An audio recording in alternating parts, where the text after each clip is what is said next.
आवाज आ रही है बच्चों?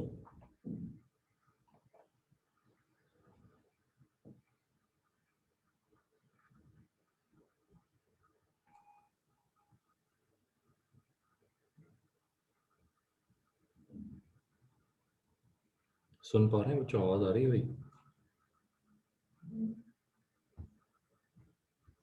ठीक है। तो SHM पढ़ना है हमें, तो लिख लेते हैं पहले सिंपल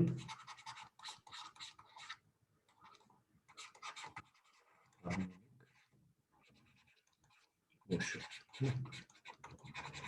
अब इसमें सबसे पहली चीज जो आपको समझनी है वो है एक बेसिक डिफरेंस है कुछ टाइप्स ऑफ मोशन में, वो हम समझ लेते हैं ना। इसको इस तरीके से समझते हैं, वो सबसेट वगैरह पढ़ते हैं ना हम लोग जिस तरीके से। सबसे पहले पीरियोडिक मोशन है, पीरियोडिक मोशन। उसके बाद ऑसिलेटरी मोशन है, यहाँ शॉर्ट में लिख देता हूँ मैं। पहले लिखा हमने periodic, oscillatory,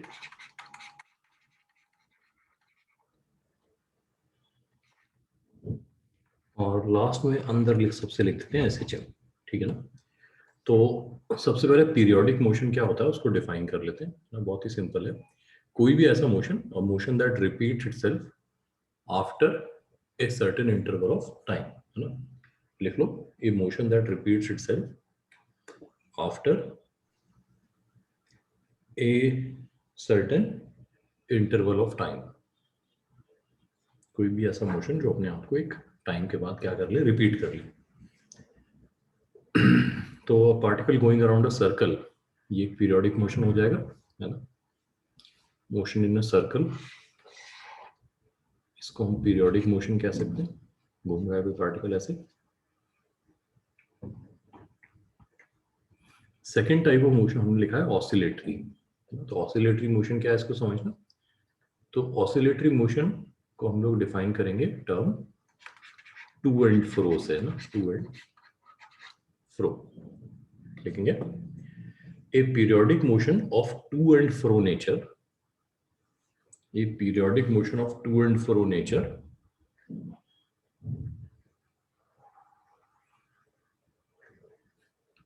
is called an oscillatory motion.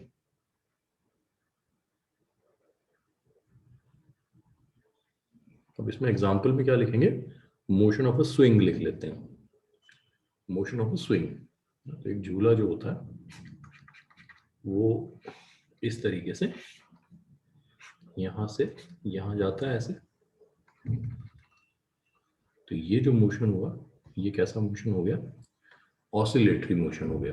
अब बड़ी बात क्या है वो समझते हैं कि every oscillatory motion is periodic but not all periodic motions are oscillatory. ठीक है, जैसे सर्कुलर मोशन पीरियोडिक है, ऑसिलेटरी नहीं है। बट स्विंग का मोशन पीरियोडिक भी है और ऑसिलेटरी भी है ना, इसलिए वो सबसेट वाली बात जो है वो यहाँ से आप समझ जाएंगे।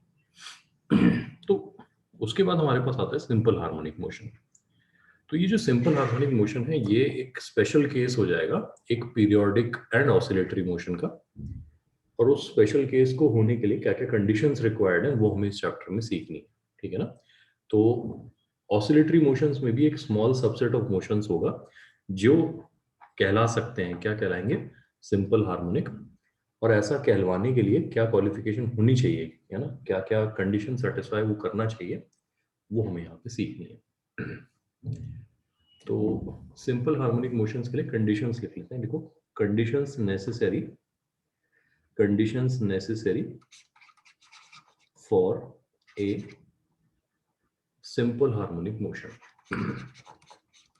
Simple harmonic motion. अब ये समझ लेना कि सारे ऑसिलेटरी मोशन सिंपल हार्मोनिक नहीं होते हैं, लेकिन every simple harmonic motion is an oscillatory motion.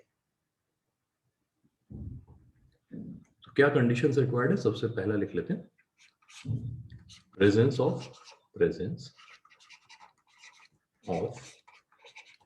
a stable equilibrium position. Presence of a stable equilibrium position. अब इस टर्म को समझना बहुत जरूरी है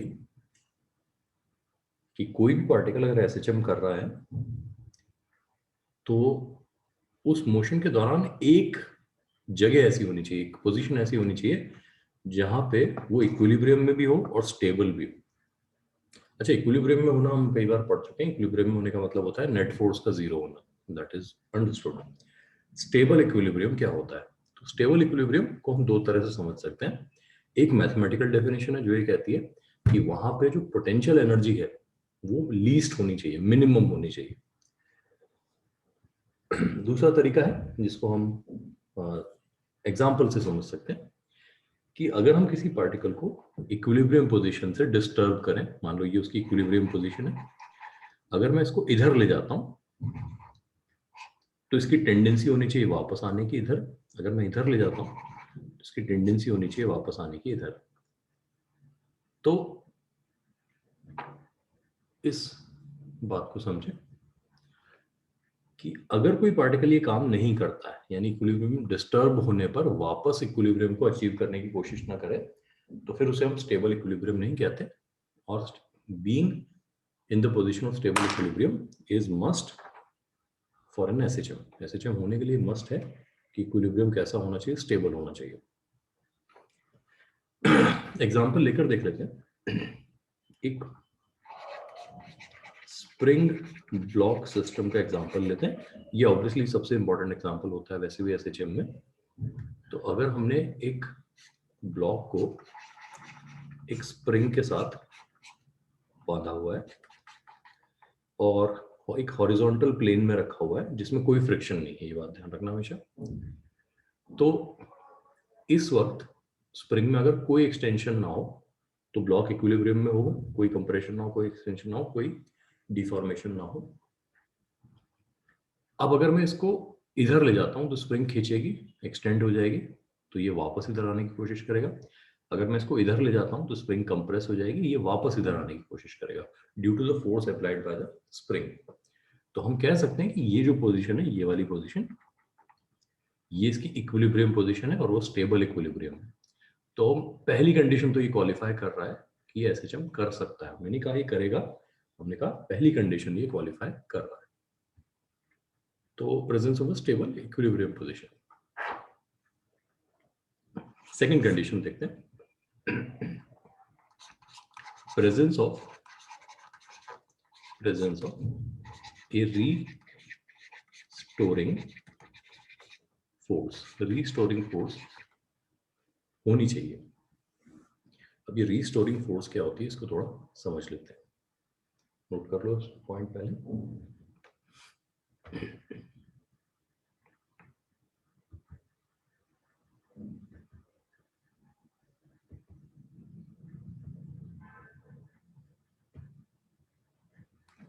अब रीस्टोरिंग फोर्स की जहां तक बात है कि अगर हम किसी पार्टिकल को उसकी इक्विलिब्रियम पोजीशन से डिस्टर्ब करते हैं, जैसे हमने स्प्रिंग ब्लॉक के केस में किया था, तो क्या ऐसा हो रहा है कि अगर आप उसे डिस्टर्ब करके कहीं भी ले जाते हैं, मान लो मैं इसे यहां ले जाऊं, is there a force which is trying to pull it और push it back towards the equilibrium position? क्या ऐसा है? अगर यस तो हम कहेंगे वो फोर्स कैसी है? रीस्टोरिंग है। यानी वो फोर्स क्या रीस्टोर करना चाहती है? स्टेबल इक्विलिब्रियम को रीस्टोर करना चाहती है। ठीक है, तो देयर शुड बी एक ऐसी फोर्स होनी चाहिए जो क्या करने की कोशिश करे? रीस्टोर करने की कोशिश करे इक्विलिब्रियम को। इस बात को समझें।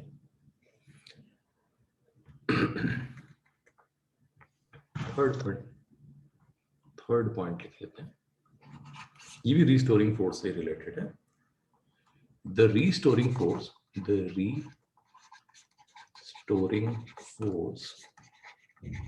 मस्ट ओबे, क्या रूल ओबे करना चाहिए उसे?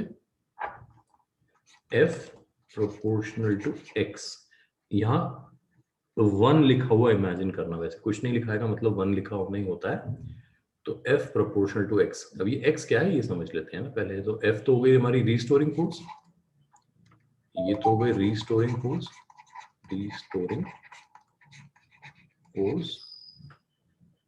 x क्या है वो लिख लेते हैं। तो x है, लिखो displacement from the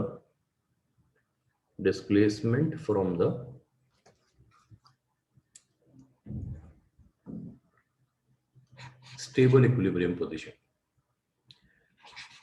Displacement from the, अब वो स्टेबल इक्विलिब्रियम पोजीशन को एक नाम दे देते हैं हम लोग, उसको मीन पोजीशन कह देते हैं, मीन पोजीशन। मीन मतलब एवरेज कह रहे हैं ना, मीन वाला। अब यहाँ बात समझ लो, देखो हालांकि ये हमारे लिए अभी तो मैटर नहीं कर रहा है, लेकिन अगर हमारा f proportional to x cube होता, x 5 होता, x का पावर 7 होता, कोई भी ऑड नंबर इमेजिन कर लो आप पावर में, तो भी जो नेचर है फोर्स का वो रीस्टोरिंग ही रहता। ये मैं क्यों कह रहा हूँ, इस बात को समझो। अगर कोई भी ऑड पावर है, अगर आपका x पॉजिटिव है तो उसकी ऑड पावर बनने पे जो नंबर आएगा वो नेगेटिव आएगा। सॉरी, अगर x पॉजिटिव है तो ऑड पावर लगने पे जो नंबर आएगा आपका वो जैसा है वैसा का वैसा ही आएगा। लेकिन इवन पावर लगेगी तो उसका जो साइन होगा हमारा,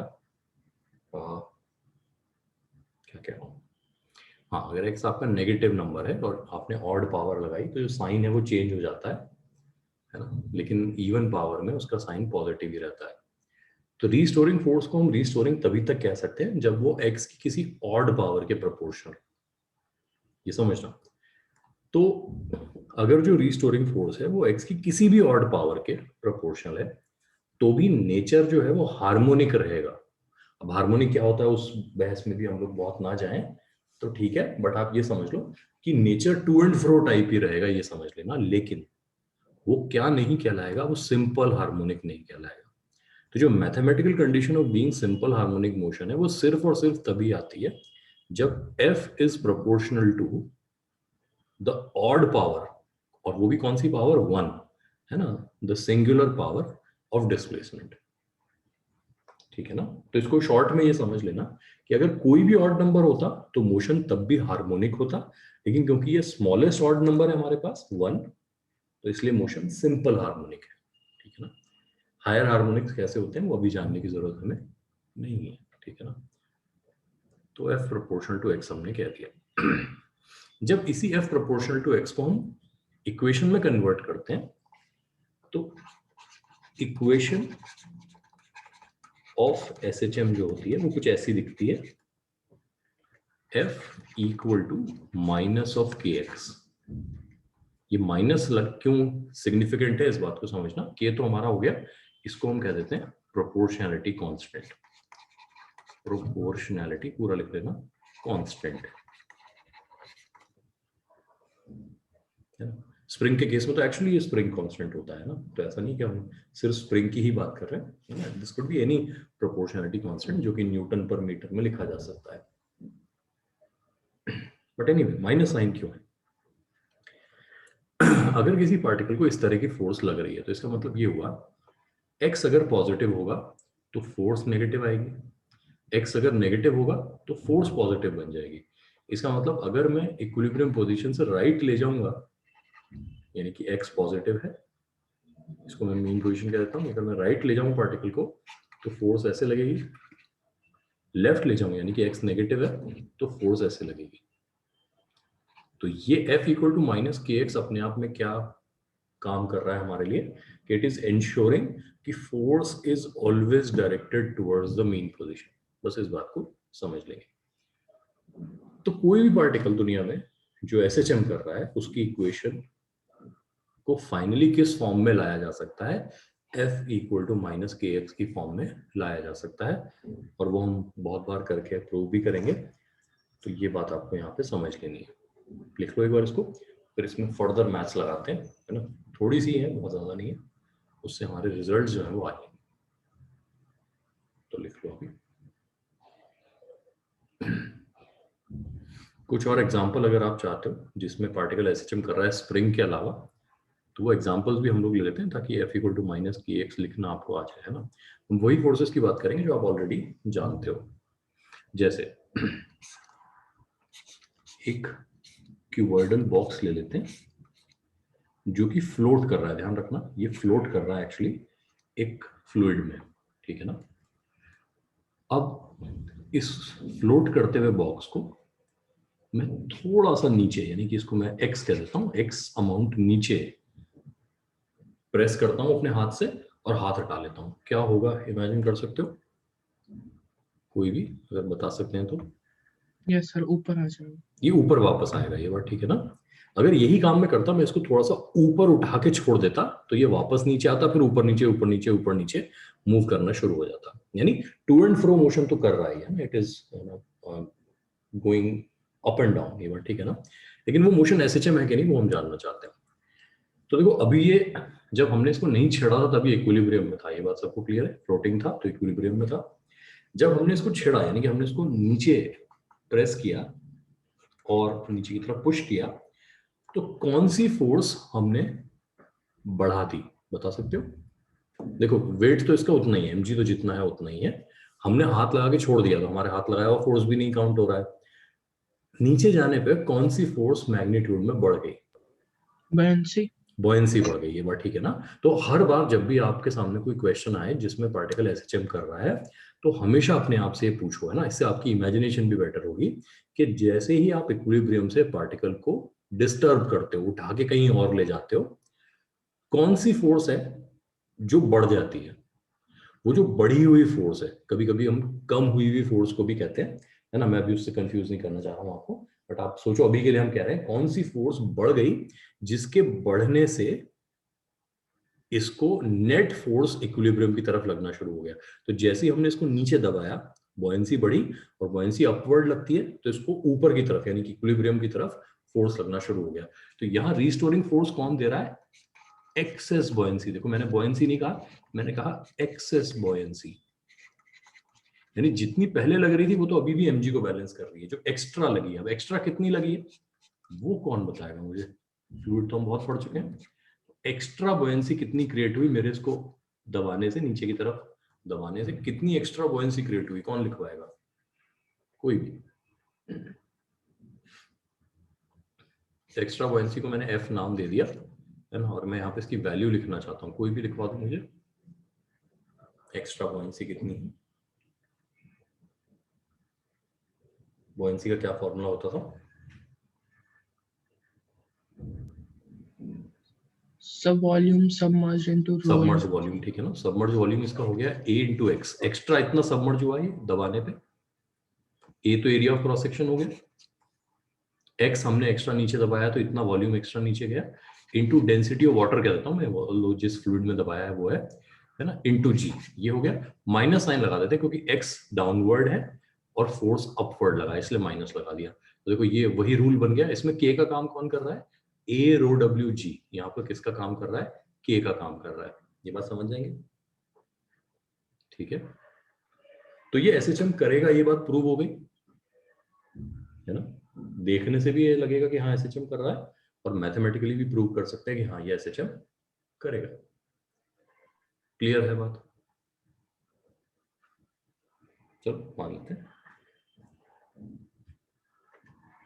और एग्जांपल लेना चाहें तो हम ग्रेविटी का एग्जांपल लेते हैं। अगर हम एक इमेजिनरी टनल कंसिडर कर लें, हालांकि ये इमेजिनरी है, एक्चुअली हम नहीं बना पाए अभी तक तो इसको, एक अर्थ के अक्रॉस इमेजिनरी टनल कंसिडर कर लें जिसमें सेंटर से किसी एक्स डिस्टेंस दूर एक पार्टिकल को रख देते हैं।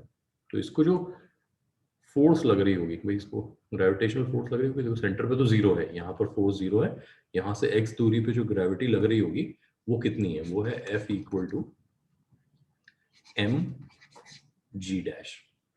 अगर किसी को याद होगी ये जी डैश कितना होता था तो आपको याद आएगा कि ये होता था जी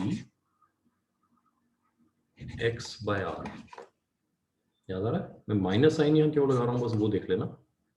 एक्स ये है distance from the centre, depth के टर्म्स में लिखते थे तो 1 माइनस डी बाय आर आता था, ये भी याद कर लेना, ग्रेविटी में लिखा था। बट एनीवे, तो यहाँ पर ये हमारा फॉर्मूला बन गया। अब एम जी एक कॉन्स्टेंट है, आर एक कॉन्स्टेंट है, F proportional to minus X आ रहा है, तो ये भी मोशन कैसा हो गया? एसएचएम हो गया। इसका मतलब थियोरेटिकली स्पीकिंग अगर हम एक टनल डिग कर लें अक्रॉस द अर्थ और उसमें एक पार्टिकल को छोड़ दें तो वो particle to and fro move करेगा, मतलब सेंटर तक जाएगा, क्रॉस ओवर करके एज तक जाएगा, मूव करके सेंटर पे आएगा, फिर क्रॉस ओवर करके ऊपर जाएगा, और ऐसे अक्रॉस मूव करता रहेगा टनल में। ठीक है ना, यानी इसकी जो एक्सट्रीम पोजीशन है वो हो गई टॉप एंड बॉटम, हालांकि वो टॉप और बॉटम तो नहीं है, नॉर्थ साउथ कह लो उसको, ठीक है ना, और जो मीन पोजीशन है वो सेंटर हो गई, है ना। चलो, तो ये तो एग्जांपल्स हो गए हमारे f इक्वल टू माइनस के एक्स के। अब लिखते हैं solution of SHM equation. SHM equation का सॉल्यूशन क्या होता है, हमें सिर्फ सॉल्यूशन ही ध्यान रखना है, मतलब जो फाइनल रिजल्ट है बेसिकली वो ध्यान रखना है, बाकी की मैथ्स हमारे स्कोप से बाहर है अभी के लिए। तो हमने f इक्वल टू माइनस के एक्स लिखा, फिर उसके बाद हमने f को लिख दिया मास इनटू एक्सेलरेशन। ध्यान देना मैं एक्सेलरेशन कैसे लिख रहा हूँ, के एक्स को इधर ले आया, इक्वल टू 0 कर दिया, नोट कर लेंगे एक बार इसको। M D square X by D T square acceleration हो गया, प्लस के x equal to 0।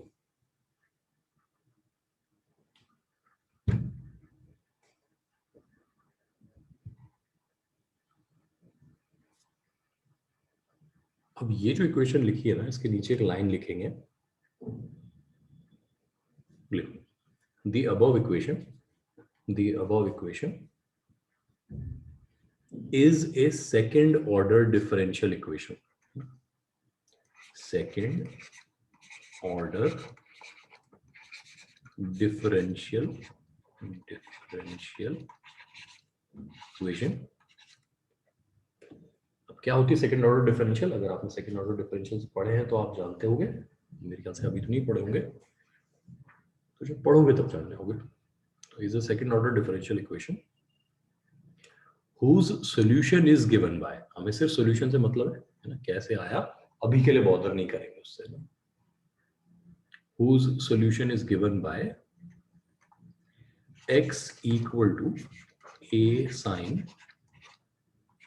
Omega t plus phi. अभी के लिए मैं कहूंगा कि इस फाइ को भी इग्नोर करो, सिर्फ x equal to a sin omega t भी लिख लोगे तो उससे हम सब कुछ समझ जाएंगे। बाद में ये फाइ क्यों लगाते हैं वो मैं आपको अलग से बता दूंगा। तो अभी के लिए x equal to a sin omega t लिख लो ना, ये ओमेगा है, ये हमने पहले भी सिंबल देखा है, हालांकि इसका यहाँ पे मीनिंग डिफरेंट है।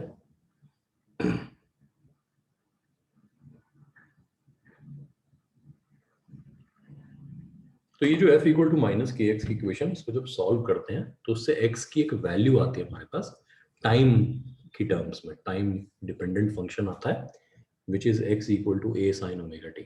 अब ये x क्या है और बाकी सिंबल्स के मीनिंग क्या है वो एक एक करके समझ लेते हैं। ध्यान रखना the particle is performing SHM।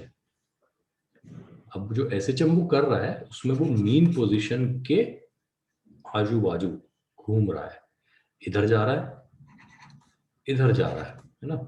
तो दो एक्सट्रीम्स हैं उसके पास, एक तरफ को मैं कह देता हूँ पॉजिटिव एक्सट्रीम, एक को कहता हूँ नेगेटिव एक्सट्रीम। इन एक्सट्रीम्स के बीच में वो क्या कर रहा है, मूव कर रहा है, ऐसे जा रहा है ऐसे जा रहा है ऐसे जा रहा है और ऐसे वापस आ रहा है। देखो मैं एरो लगा देता हूँ यहाँ पे ऐसे, और ये काम करता ही रहेगा, वो कंटिन्यूअसली करता रहेगा, ऐसे जाएगा फिर ऐसे जाएगा फिर ऐसे जाएगा फिर ऐसे जाएगा, घूमता रहेगा, ऐसे ऐसे घूमता रहेगा। तो x क्या है, व्हाट इज x? ये है, ध्यान से लिखना, इंस्टेंटेनियस डिस्प्लेसमेंट। इंस्टेंटेनियस डिस्प्लेसमेंट कहां से मेजर हो रहा है, कोई बताएगा मुझे? Instantaneous displacement from main position. Mean position. Very good, mean position note कर लो इसको, instantaneous displacement from the mean position. यानी पार्टिकल किसी वक्त अपनी मीन पोजीशन से कितना दूर है, राइट है लेफ्ट है, 1 मीटर दूर है 2 मीटर दूर है, ये कौन सी क्वांटिटी हमें बता रही है, x बता रही है। Now what is x equal to? x is equal to a sin omega t, जहां पे कैपिटल A क्या है, इसको हम कहते हैं amplitude of the motion. Amplitude कहते हैं इसको, एम्पलीट्यूड है। होता क्या है एम्पलीट्यूड, वो लिख लेते हैं। एम्पलीट्यूड का मतलब होता है maximum displacement from the mean position. Maximum displacement from the mean position.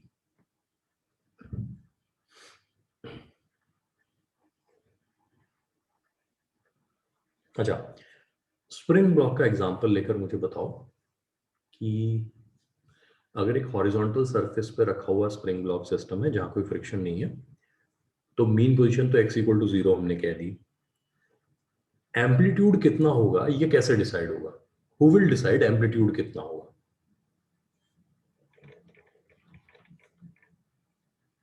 कौन डिसाइड करेगा कि एम्पलीट्यूड कितना होगा एसएचएम का? स्प्रिंग ब्लॉक का एग्जांपल सोच के मुझे बताओ कि who will decide what is the amplitude of SHM? Particle maximum कहां तक जाएगा ये कौन डिसाइड करेगा?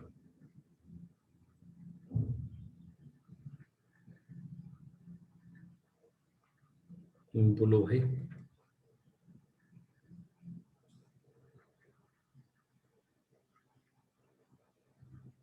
कोई भी? Restoring force. Restoring force decide करेगी।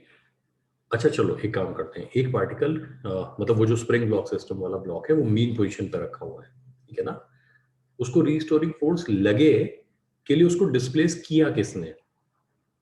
बैठे बैठे तो नहीं लगेगी फोर्स, है ना? तो किसने किया उसको displace? External force. External agent ने, मतलब हमने किया, ये बात ठीक है ना?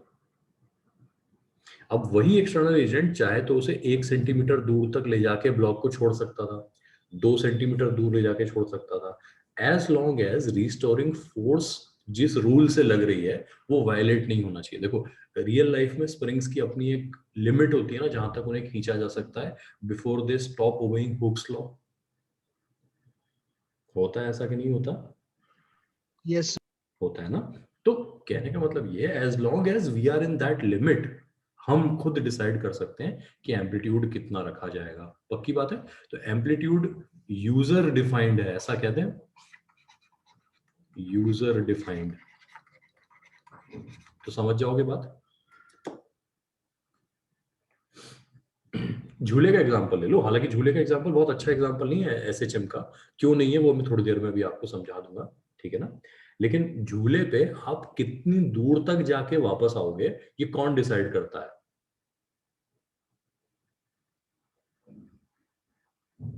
बोलो भाई।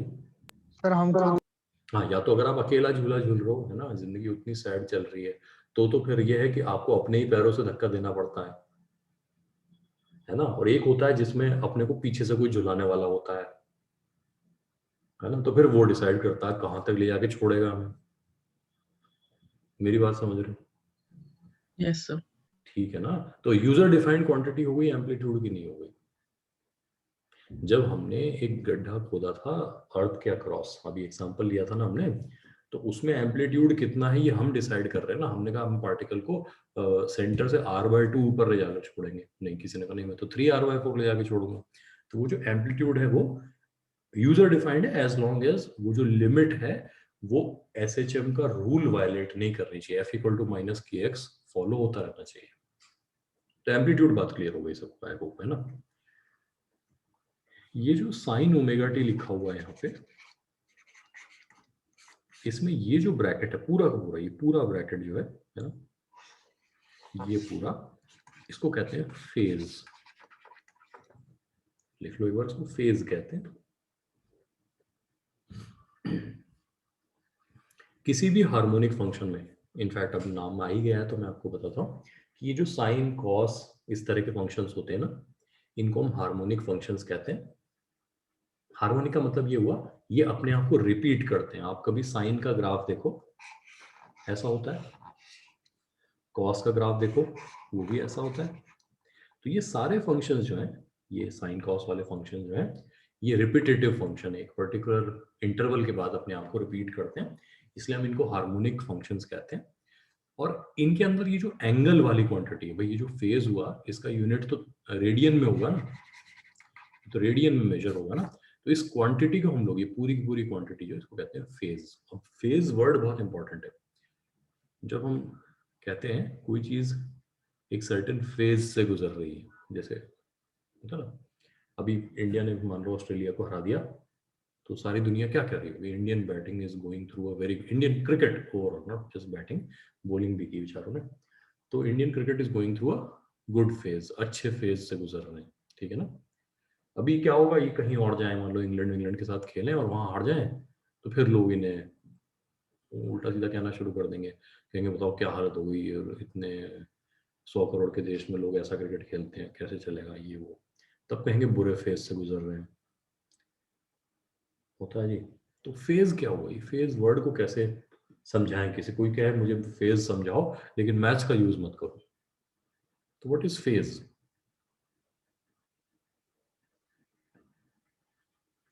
कौन बताएगा फेज क्या होता है?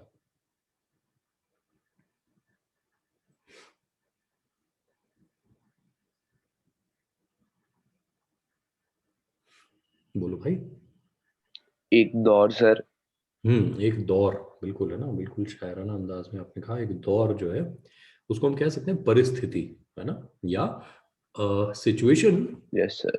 With respect to time. ये बात ठीक है ना, कि एक ऐसी सिचुएशन या कंडीशन कह सकते हैं, बिल्कुल सही बात है ना, कि something is in a certain condition with respect to time. जैसे अगर आप मून के फेजेस देखो, तो मून जो होता है वो हमेशा एक फेज में नहीं होता ना, कभी मून जो होता है वो ऐसा वाला होता है, थोड़ी दिनों बाद ऐसा वाला हो जाता है, फिर उसके बाद ऐसा हो जाता है, ऐसा होते होते ऐसा हो जाता है। ये बात ठीक है ना।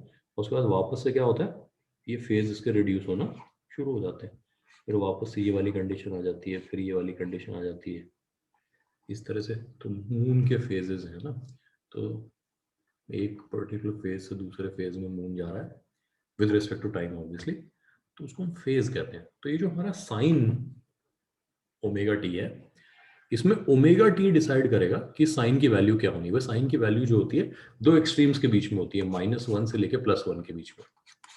तो ये किसी गिवन टाइम पे इसमें क्या होगा, 0.5 होगा, -0.5 होगा, 0.4 होगा, -0.4 होगा, -1 होगा कि +1 होगा, ये सब कौन डिसाइड करेगा?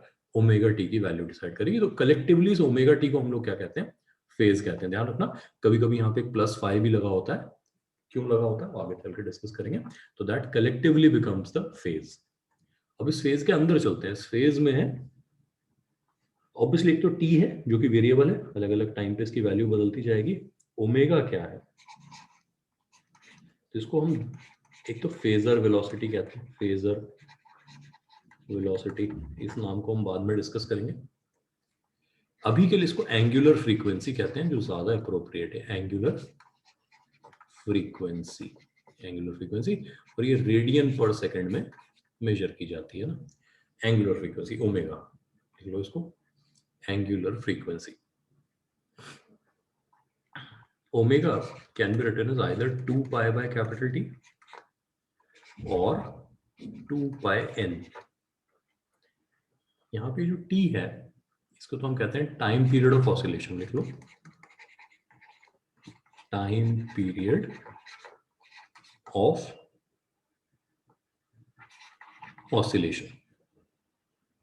Now, what interval is referred as one time period?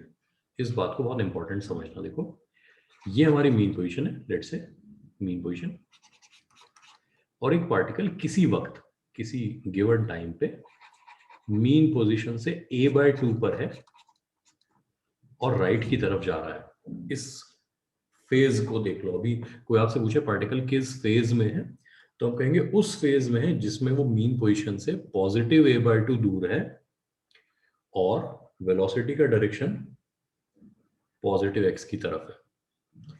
अब समझना, ये यहां से कहां जाएगा, ये पॉजिटिव एक्सट्रीम तक जाएगा, वापस मीन तक आएगा, नेगेटिव एक्सट्रीम तक जाएगा और वापस मीन तक आएगा और फिर वापस यहाँ आएगा। तो मैं इस पूरे पाथ को दिखाता हूँ, ये गया, ये गया, ये वापस आया। इस इंटरवल को हम क्या कह रहे हैं? एक टाइम पीरियड कह रहे हैं। देख लो अच्छे से, ये एक टाइम पीरियड है, 1 2 3 कंप्लीट ऑसिलेशन मैंने आपको इसके दिखा दिए। तो क्या कहेंगे हम, टाइम पीरियड क्या होता है? What interval is called a time period, जिसमें क्या हो जाए? एक ऑसिलेशन कंप्लीट हो जाए। नहीं बेटा, वो तो ऑब्वियस बात हो गई ना। एक ऑसिलेशन कंप्लीट होना कब माना जाएगा? जैसे क्रिकेट में एक रन पूरा होना कब मानते हैं?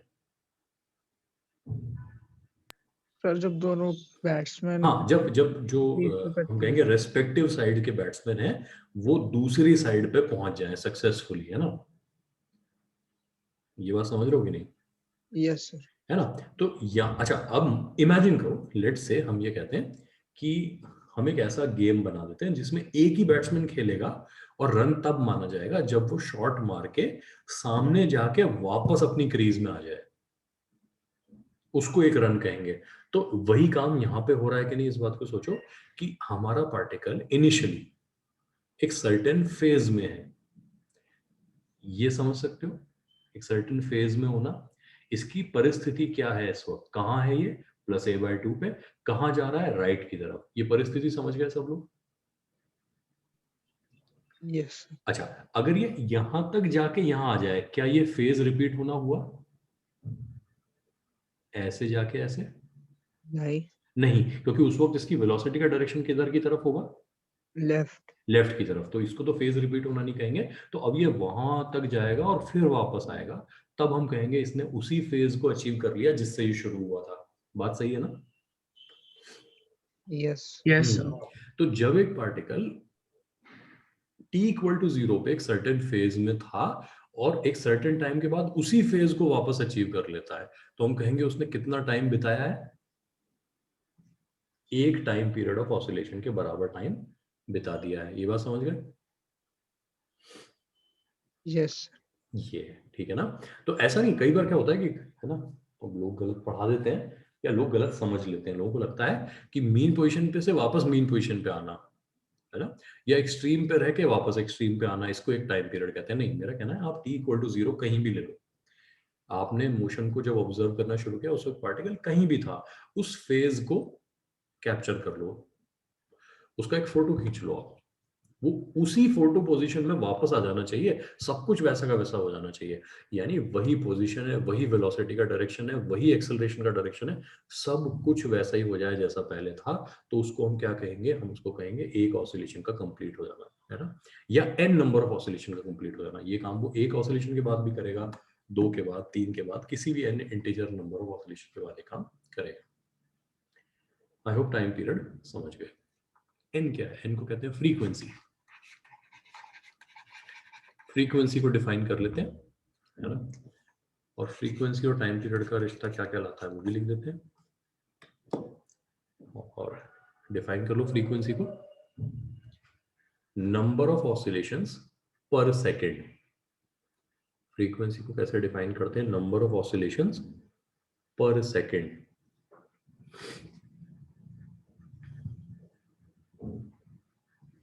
नंबर ऑफ ऑसिलेशंस पर सेकेंड।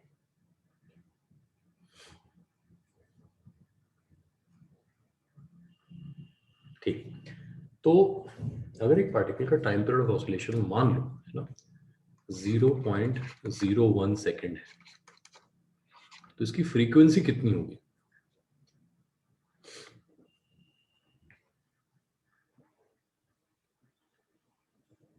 100. 100। इसका मतलब ये हुआ in every 1 second the particle will complete कितने ऑसिलेशंस? 100 ऑसिलेशंस वो कंप्लीट कर लेगा, ठीक है ना।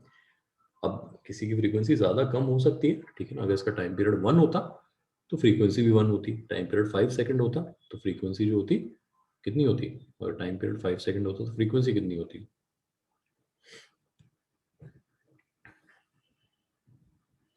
बोलो भाई। 0.2, यानी उस केस में ये 1 सेकंड में सिर्फ 1/5 ऑफ एन ऑसिलेशन ही कर पाता है ना, 0.2 ऑसिलेशन ही कर पाता। एनीवे, तो ये फ्रीक्वेंसी वाली बात भी सब लोग समझ गए। अब इंपॉर्टेंट बात ये है कि एम्पलीट्यूड तो हम दे देंगे, है ना, जो एसएचएम करवा रहा है वो दे देगा, ओमेगा कहाँ से आएगा, है ना। तो हाउ टू फाइंड ओमेगा, इस क्वेश्चन का आंसर ढूंढते हैं। हाउ टू फाइंड, डिटरमिन कर रहे हैं हम, ठीक है ना, डिटरमिन ओमेगा। ओमेगा कहाँ से लाएं, है ना। तो बड़ा सिंपल है, जो आपकी इक्वेशन है उसको एक बार लिख लेते हैं। m(d²x/dt² plus kx equal to 0. Omega is under root of k by m. Note करो, omega is under root of k by m. ये आता कहाँ से? आता वो है कि अगर हमने प्रॉपर सॉल्यूशन किया होता सेकंड डिफरेंशियल इक्वेशन का, सेकंड ऑर्डर डिफरेंशियल इक्वेशन का, तो उस प्रोसेस में ये आ गया होता. अभी हमने नहीं किया तो हम डायरेक्ट लिख रहे हैं. बट इंपॉर्टेंट बात क्या है वो समझना. जब भी आप किसी पार्टिकल की एसएचएम की इक्वेशन लिखते हैं, यानी f इक्वल टू माइनस के एक्स फॉर्म वाली, और उसको डिफरेंशियल फॉर्म में ले आते हैं, तो वहां पे एक्सेलरेशन वाली टर्म, ध्यान देना, ये है एक्सेलरेशन वाली टर्म और ये है डिस्प्लेसमेंट वाली टर्म. ठीक है ना? इन दोनों के कोफिशिएंट्स देख लो. फिर हम ओमेगा को कहते हैं it is under root of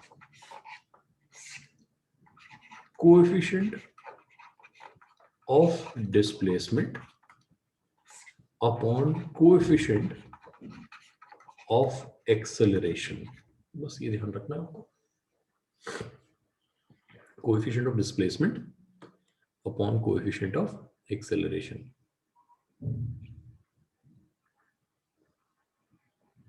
ठीक है, याद रख लेंगे इसको. Yes, sir. स्प्रिंग ब्लॉक के केस में ये एक्चुअली k बाय m होता है ना. ये मतलब स्प्रिंग ब्लॉक के केस में k इज एक्चुअली k और m इज एक्चुअली m. तो वहां पर तो सच में omega under root k by m बन जाता है. ओमेगा अगर under root k by m है तो ओमेगा क्योंकि 2 पाई बाय t था, तो t जो होगा हमारा ये हो जाएगा 2 pi under root of m by k. बहुत इंपॉर्टेंट इक्वेशन है, इसको भी याद रखना है. और फ्रीक्वेंसी हमारी हो जाएगी 1/2 pi under root of k by m. ठीक है ना? इस पर रिलेटेड बहुत सारे तरह के क्वेश्चन आते हैं, वो हम सब सॉल्व करेंगे. लेकिन फिलहाल के लिए फॉर्मूला लिख लेते हैं.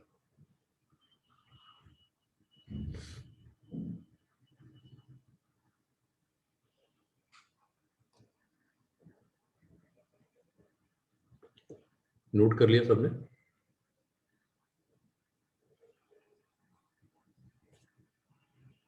Yes, sir. अब समझना देखो कि ऐसा नहीं कि हमारे पास सिर्फ एक ही तरह का एसएचएम है, यानी कि स्प्रिंग ब्लॉक वाला.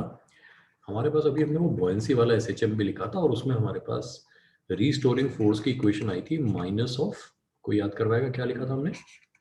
ए रो वाटर जी X into G.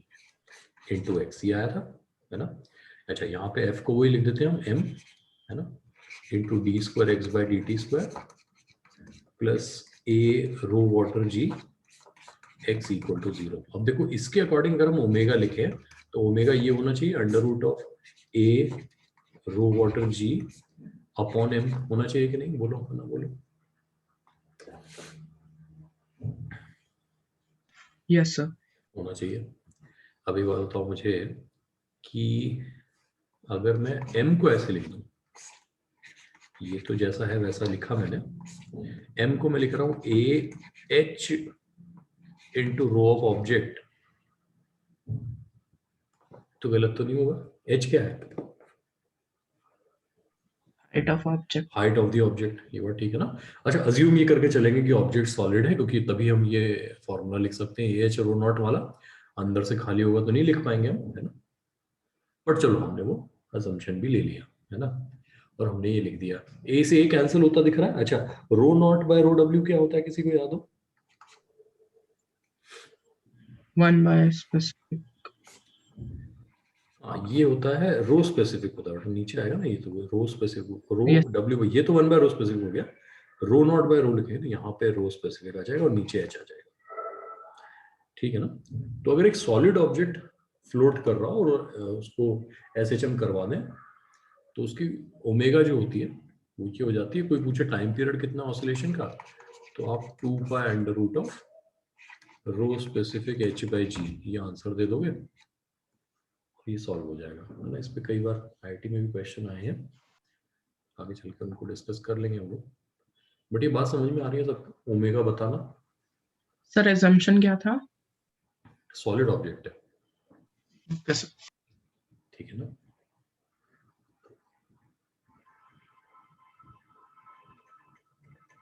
चलो ये हमने लिख लिया। अब हमने लिखा था x equal to a sine omega T, ये हमने लिख लिया है ना। अगर मैं इसको टाइम के रेस्पेक्ट में डिफरेंशिएट कर दूं, dx बाई dt लिख दूं, तो ये क्या बन जाएगा? D what is dx by dt? Velocity. Velocity बन जाएगा। डिफरेंशिएट करके क्या आएगा बताओ? a cos omega t। a omega cos omega T, a omega cos of omega T है ना, ये ओमेगा बाहर आ जाएगा। नोट करो इसको।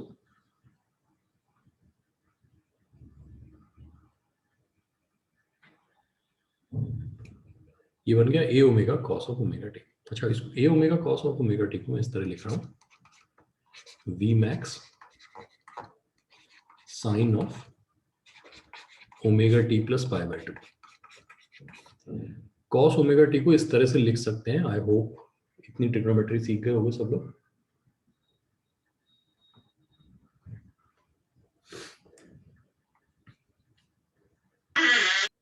ठीक है, तो अब यहां पर एक बात समझना कि अगर बेसिक नेचर देखा जाए तो इस इक्वेशन का बेसिक मैथमेटिकल नेचर और इसका basic mathematical nature exactly same है।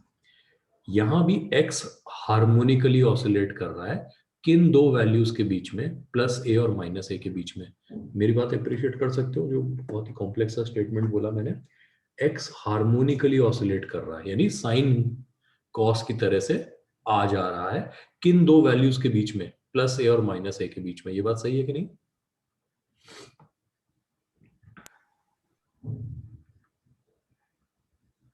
ठीक।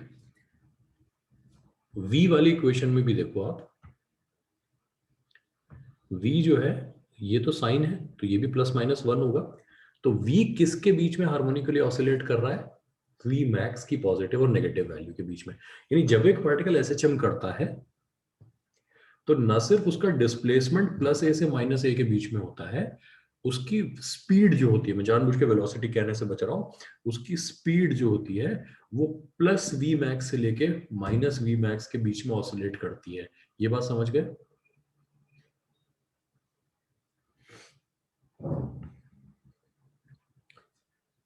बोलो भाई। बस एक डिफरेंस यहां पर नोटिस करके बताओ मुझे, क्या इस इक्वेशन का फेज और इस इक्वेशन का फेज सेम है? यस और नो?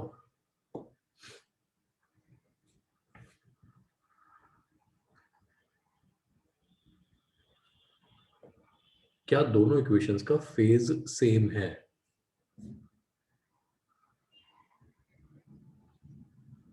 No, sir. बिल्कुल सही है। There is some phase difference. जो टर्म मैंने यूज किया उसको ध्यान से समझना। मैंने कहा there is some phase difference. Difference in phase, कितना डिफरेंस है इन दोनों के फेज में?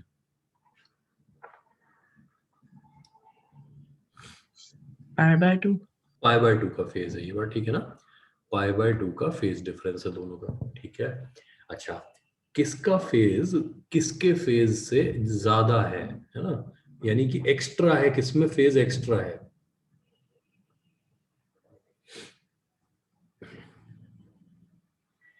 किसका फेज किसके फेज से ज्यादा है? वेलोसिटी का डिस्प्लेसमेंट से ज्यादा है या डिस्प्लेसमेंट का वेलोसिटी से ज्यादा है? Sir, velocity का displacement. वेलोसिटी का डिस्प्लेसमेंट से ज्यादा है। कितना ज्यादा है बस ये और बता दो, पाई बाय 2। बात ठीक है ना? तो कहने का मतलब ये हुआ कि दोनों हार्मोनिक फंक्शंस हैं, लेकिन दोनों के फेज में एक डिफरेंस है जिसको हम फेज डिफरेंस कहते हैं, और वो फेज डिफरेंस कितना है? पाई बाय 2 का है। ये पाई बाय 2 का फेज डिफरेंस एक बहुत ही सिग्निफिकेंट रोल रखता है इन दोनों के नेचर में। वो ये है, एक साइन है तो दूसरा कॉस है। इसका मतलब अगर एक जीरो होगा तो क्या दूसरा भी उसी वक्त जीरो होगा? यस और नो बोलो।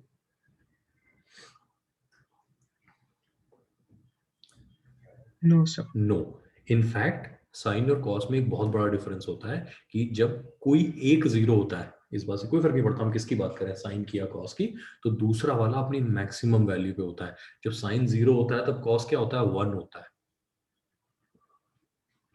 बात समझ रहे हो कि नहीं? यानी एसएचएम करते हुए पार्टिकल का जब डिस्प्लेसमेंट जीरो होता है, यानी वो कहाँ होता है, मीन पोजीशन पे, तब उसकी स्पीड क्या होती है, तब उसकी स्पीड क्या होती है, मैक्सिमम होती है, फास्टेस्ट होता है वो। यानी जब वो एक्सट्रीम पे जाएगा तब उसका डिस्प्लेसमेंट तो मैक्सिमम हो जाएगा, लेकिन उसकी स्पीड वहां जाके जीरो हो जाएगी। ये बात समझ गया ना? जब वो वापस मीन पे आएगा, डिस्प्लेसमेंट उसका फिर से जीरो हो गया, लेकिन उसकी स्पीड फिर से क्या हो जाएगी, मैक्सिमम हो जाएगी। तो इसका मतलब ये हुआ कि एक फेज डिफरेंस है between X and V, both are following the same mathematical rule. Mathematical rule दोनों सेम फॉलो कर रहे हैं हार्मोनिक ऑसिलेशन का, टू एंड फ्रो मूव कर रहे हैं अपनी maximum positive maximum negative value के बीच में, लेकिन आपस में क्या मेंटेन किए हुए हैं, एक फेज डिफरेंस मेंटेन किए हुए हैं। इस बात को बहुत डिटेल में आगे तक समझना है हमें, लेकिन आई होप कि इंट्रोडक्टरी लेवल पे आपको ये बात अभी समझ में आ गई होगी कि there is a phase difference, nature same but there is a phase difference. इसको एक बार और डिफरेंशिएट कर दो, कितना आ जाएगा बस ये बता दो। इस इक्वेशन को डिफरेंशिएट कर दो, कितना आ जाएगा बता दो। इस वाली को डिफरेंशिएट करना है ना, इसको। A is equals to acceleration equal to cos का डेरिवेटिव नेगेटिव होता है माइनस ए ओमेगा स्क्वायर, एक एक्स्ट्रा ओमेगा और बाहर आ जाएगा, sine of omega T. Note करो इसको, कॉस का डेरिवेटिव माइनस साइन होता है। ध्यान देना, हमारा वी मैक्स जो था वो ए ओमेगा था, ए ओमेगा। जो हमारा ए मैक्स है वो ए ओमेगा स्क्वायर है। मैंने फिर से लिख रहा हूं एक्सेलरेशन को, A max sine of omega T plus pi. Sine of, ये जो माइनस बाहर लिखा हुआ है, अगर उसको हटाना चाहते हैं तो ऐसे लिख सकते हैं, sine of omega T plus pi is minus sine omega T. ठीक है ना, ध्यान रखना मैथ्स में। तो sine of omega T plus pi इस तरीके से लिख सकते हैं। What is A max, maximum acceleration A omega square. और इंपॉर्टेंट बात क्या है वो समझना, क्या एसएचएम करते हुए पार्टिकल का एक्सेलरेशन हार्मोनिक फंक्शन फॉलो कर रहा है? क्या एसएचएम करते हैं पार्टिकल का एक्सेलरेशन हार्मोनिक फंक्शन फॉलो कर रहा है? साइन कॉस का फंक्शन फॉलो कर रहा है, हाँ ना? yes sir. यस कर रहा है। क्या उसका फेज वही है जो डिस्प्लेसमेंट का है? क्या No. उसका नहीं है। क्या उसका फेज वही है जो वेलोसिटी का है? No. नो। तो फेज डिफरेंस क्या है? अगर मैं डिस्प्लेसमेंट के रिलेटिव बात करूं तो डिस्प्लेसमेंट उससे 90 डिग्री आगे वेलोसिटी, और वेलोसिटी से भी 90 डिग्री आगे कौन? एक्सेलरेशन। ये बात समझ सकते हैं। तो अगर डिस्प्लेसमेंट और एक्सेलरेशन का फेज डिफरेंस देखूं तो कितना आ जाएगा? 180 degree. 180 डिग्री आ जाएगा, है ना? ये एरो हमने क्यों बनाया, ये हमारी नेक्स्ट क्लास का डिस्कशन बन जाएगा। इनको फेजर्स कहते हैं, है ना? अभी बॉदर नहीं करेंगे उससे, बट वो नेक्स्ट क्लास में सीख लेंगे हम लोग। तो ये बात समझना कि जब एक पार्टिकल एसएचएम करता है तो उसका एक्सेलरेशन 180 डिग्री आगे होता है फेज में, किससे? डिस्प्लेसमेंट से। अच्छा, 180 डिग्री आगे होने से क्या होता है? रहते दोनों साइन है, लेकिन एक होता है प्लस में साइन तो एक होता है माइनस में साइन। इसका मतलब अगर डिस्प्लेसमेंट होगा पॉजिटिव एक्सट्रीम पे तो एक्सेलरेशन की वैल्यू क्या होगी? Negative. नेगेटिव एक्सट्रीम पे। यानी पार्टिकल जहां पे x की मैक्सिमम वैल्यू पे होगा वहां उसका a अपनी नेगेटिव मैक्सिमम वैल्यू का होगा। अच्छा, इसको बहुत सिंपल टर्म्स में समझो। ये है मीन पोजीशन, ये है पॉजिटिव एक्सट्रीम। जब पार्टिकल यहां होगा तो एक्सेलरेशन तो इधर लग रहा होगा ना, इस डायरेक्शन में, Yes sir. है ना? तो ये डिस्प्लेसमेंट वाइज कहां पर है? प्लस a पर है। लेकिन एक्सेलरेशन वाइज एक्सेलरेशन का डायरेक्शन क्या है? नेगेटिव है कि नहीं? Yes. जब यही पार्टिकल माइनस ए पे आ जाएगा, माइनस ए पे इधर आ जाएगा, माइनस ए पे, तो तब डिस्प्लेसमेंट तो माइनस ए होगा, एक्सेलरेशन पॉजिटिव डायरेक्शन में होगा कि नहीं होगा? Yes sir. Yes sir. तो यही डिफरेंस समझना है हमें ना। सही है? बोलो भाई। Yes Yes sir. sir. ठीक है, तो ये तो बहुत बेसिक बातें हैं एसएचएम के बारे में जो हमने अभी समझ ली है। अभी बहुत कुछ समझना है एसएचएम से रिलेटेड, है ना? वो हम अगली क्लास में से, अच्छा अब अगली क्लास का मतलब है अब ऑलमोस्ट डेली है हमारी क्लासेस, है ना, जब तक हम कंप्लीट नहीं कर लेते हैं सिलेबस को। तो कल की क्लास मैं नॉर्मल टाइम पे रखूंगा, देखो जो आपका ये 6 बजे वाला टाइम है, ठीक है ना। कितने लोग एक्चुअली आ सकते हैं उस क्लास में? सर मैं आ सकता हूँ। 1 और मैं भी। 2 और मैं भी। 3 और बस। तो ठीक है, बाकी लोग वही करेंगे कि जो रिकॉर्डिंग होगी वो उनको अवेलेबल हो जाएगी, उसमें समझ लेंगे कहानी, ठीक है ना।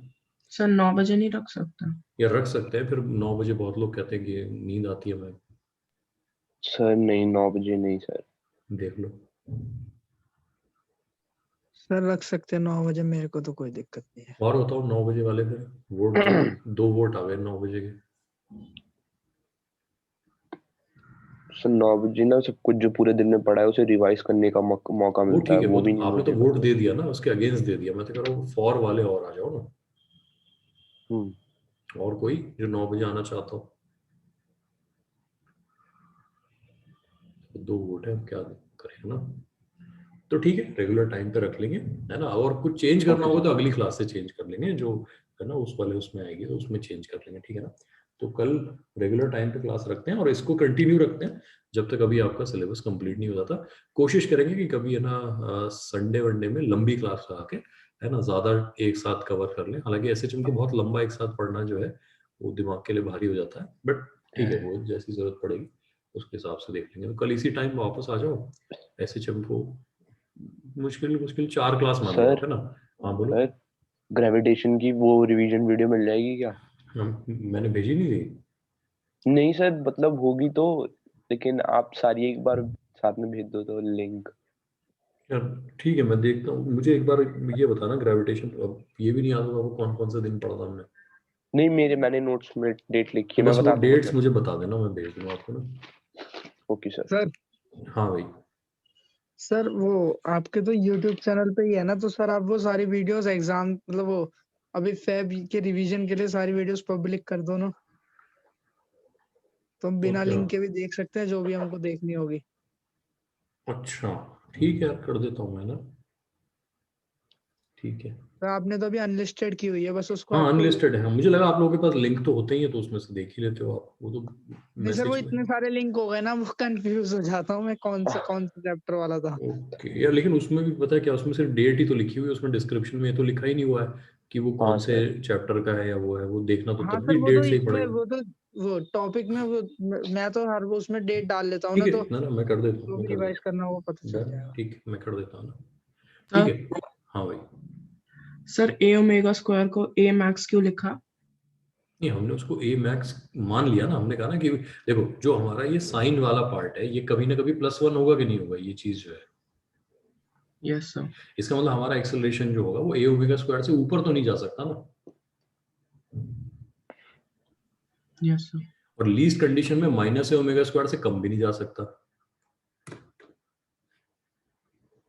तो जो दोनों लिमिट्स हैं हमारे प्लस और माइनस की लिमिट, वो तो ए ओमेगा स्क्वायर ही हो गई ना, बात समझ रहे हो। और यस जो सर। कि बेसिक नेचर है एसएचएम का, कि जब कोई भी चीज एसएचएम करती है तो उसका डिस्प्लेसमेंट, वेलोसिटी और एक्सेलरेशन तीनों क्वांटिटीज क्या करती हैं, एक पॉजिटिव मैक्सिमम और एक नेगेटिव मैक्सिमम के बीच में क्या कर रही हैं, एक वर्ड क्या कर रही हैं, अरे मूव कर रही है। ऑसिलेट, ऑसिलेट कर हाँ रही सर। हैं, ऑसिलेट है ना। तो ये है इसकी बात। ठीक है, इसको कंटिन्यू करते हैं कल, है ना। तो 4 क्लास में ये मेरा टारगेट है कि एसएचएम हो जाए, अगली 5-6 में वेव हो जाएगा, है ना। तो होपफुली February फर्स्ट वीक तक एसएचएम वेव हमारा कंप्लीट हो चुका होगा, है ना। सर थर्मल कितना बड़ा चैप्टर है? थर्मल बहुत कुछ है यार उसमें ना। थर्मल देखो, सबसे पहले टेम्परेचर स्केल्स है, फिर उसमें वो है हीट एक्सचेंज, उसके बाद है थर्मल एक्सपेंशन, उसके बाद कट है गया सर हीट एक्सचेंज तो। हीट एक्सचेंज काट दिया गया, बहुत बढ़िया। अच्छा, तो फिर मुझे बताओ टेम्परेचर स्केल्स पढ़ा है आपको? एक सेकंड सर, मैं देख के कंफर्म करता हूँ पहले। सर हमारे स्कूल में तो चार भी नहीं, 3 क्लास, मतलब कितने हो गए, 1.5 घंटे में पूरा चैप्टर खत्म करवा दिया। सेम भाई यही हाल है। हाँ ऐसा है, तो ना मैं भी क्या करूंगा ना, एक बहाना तो मैं ये कर दूंगा उसमें कि जो केटीजी है, काइनेटिक थ्योरी ऑफ गैसेस, वो तो हाँ आपने सर, केमिस्ट्री में कट गया। पढ़ा ही होगा। मैं क्या कह रहा हूँ, केटीजी तो एनीवेज पढ़ता है ना आदमी केमिस्ट्री में, यस सर। तो वो तो हम भी उड़ा देंगे। थर्मोडायनेमिक्स पढ़ लेंगे फिर हम लोग, जो फर्स्ट सेकंड लॉ है थर्मोडायनेमिक्स के, वो पढ़ लेंगे, हीट इंजन वगैरह पढ़ लेंगे, अपना काम हो जाएगा उसमें। वो भी कट गया सर। फिर बचा ही क्या यार, फिर तो कुछ है जो है टॉपिक मुझे बता देना, वो मैं जल्दी से करा दूंगा। मैं आपको सेंड कर देता हूँ सर बस वो PDF। टॉपिक की लिस्ट देता, मैं करा दूंगा। चलो, तो इसको कल कंटिन्यू करते हैं हम लोग।